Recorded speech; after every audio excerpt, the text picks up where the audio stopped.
ઓમ શ્રી કૃષ્ણ પરમાત્મને નમઃ. શ્રીમદ્ ભાગવત કથા દૃષ્ટાંત અને રહસ્ય. શ્રી મહાપ્રભુએ આજ્ઞા કરી છે કે શ્રી કૃષ્ણની સેવા લૌકિક ભાવથી ન કરવી. અલૌકિક સેવા છોડી તમારું લૌકિક કાર્ય સુધારવા જશો તો ભગવાન તમારું લૌકિક કાર્ય વધારે બગાડશે. તમારા લૌકિક અને અલૌકિક બધાની ચિંતા પ્રભુને છે. ભગવાનને તમારી ખૂબ કાળજી છે. મનુષ્ય ફોકટ ચિંતા કરીને હૈયું બાળે છે કે મારું શું થશે. ડોંગરે મહારાજ કહે છે કે મને અંગ્રેજ દંપતીનો એક કિસ્સો યાદ આવે છે. એક અંગ્રેજ દંપતી હતું, પ્રભુ પારાયણ જીવન જીવતું હતું. એક વખત કોઈ સાંસારિક દુઃખના કારણે પતિ ચિંતા કરવા લાગ્યા. પત્નીએ જોયું કે પતિ રાત દિવસ ચિંતામાં છે. ઇંગ્લેન્ડમાં રિવાજ છે કોઈના મરણ પ્રસંગે શોક પ્રદર્શિત કરવા કાળા કપડાં પહેરવા. પતિને બોધ આપવા તે બાઈએ બીજા દિવસે કાળા કપડાં પહેર્યા. તેના ધણીએ તે જોઈને પૂછ્યું, કાળા કપડાં કેમ પહેર્યા? પત્નીએ કહ્યું કે તમારી દૃષ્ટિએ પરમાત્માનું મરણ થયું છે તેથી કાળા કપડાં પહેર્યા છે.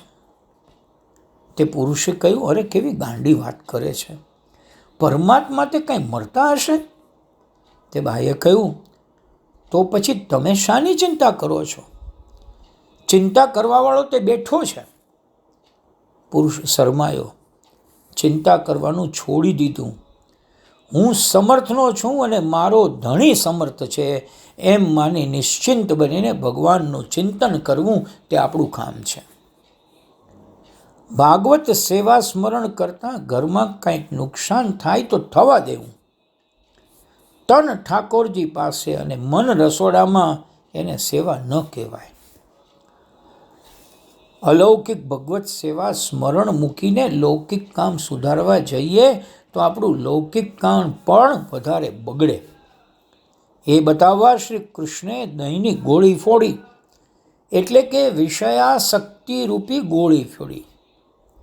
યશોદાજીની સંસાર આસક્તિ દૂર કરવા દહીંની ગોળી ફોડી છે. સંસાર આસક્તિ ગયા વગર ભગવત આસક્તિ થતી નથી. તે આપણે સૌએ યાદ રાખવા જેવું છે. મનુષ્યનો સ્વભાવ છે જે મળ્યું છે તેની ઉપેક્ષા કરવી, જે નથી મળ્યું તેની અપેક્ષા કર્યા કરવી. જે લૌકિક સુખો પાછળ પરમાત્માને ભૂલી જાય છે એ લૌકિક અને લોકોત્તર બંને સુખો ગુમાવે છે. પરમાત્માનું સ્મરણ અને સેવા છોડી લૌકિક કાર્ય કરવા જઈએ, સુધરવા જઈએ તો ભગવાનને ઠીક નહીં લાગે. પ્રભુ રીઝે છે અને ખીજે પણ છે. હરિ ઉપર વિશ્વાસ રાખી ઈશ્વર સેવા, ઈશ્વર ભક્તિ કરવાની છે. કારણ હરિને ભજતા કોઈ દિવસ આપણી લાજ જવાની નથી. હરિને ભજતા હજી કોઈની લાજ જતા નથી જાણી રે.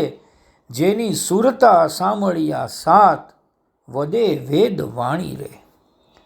વાહલે ઉગાર્યો પ્રહલાદ, હિરણા કંસ માર્યો રે.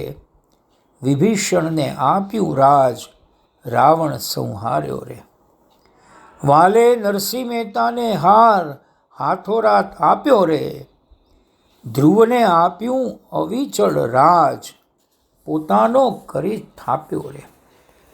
વાલે મીરા તે બાઈના ઝેર હળાહળ પીધા રે. પાંચાલીના પૂર્યા ચીર, પાંડવ કામ કીધા રે. આવો હરિ ભજવાનો લાવો, ભજન કોઈ કરશે રે. કર જોડી પ્રેમળ દાસ, ભક્તોના દુઃખ હરશે રે.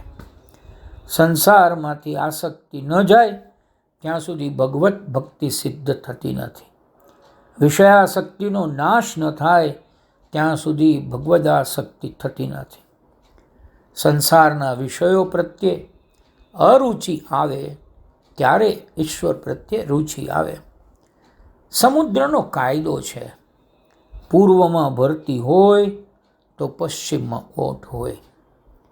જેમ જેમ પ્રભુમાં પ્રેમ વધતો જાય તેમ તેમ સંસારનો પ્રેમ આપોઆપ ઘટતો જાય. ઈશ્વર સાથે પ્રેમ કરવાનો આ એક જ રસ્તો છે કે બહારના બધા રસ્તાઓ આપણે બંધ કરી દઈએ. હરિ ઓમ.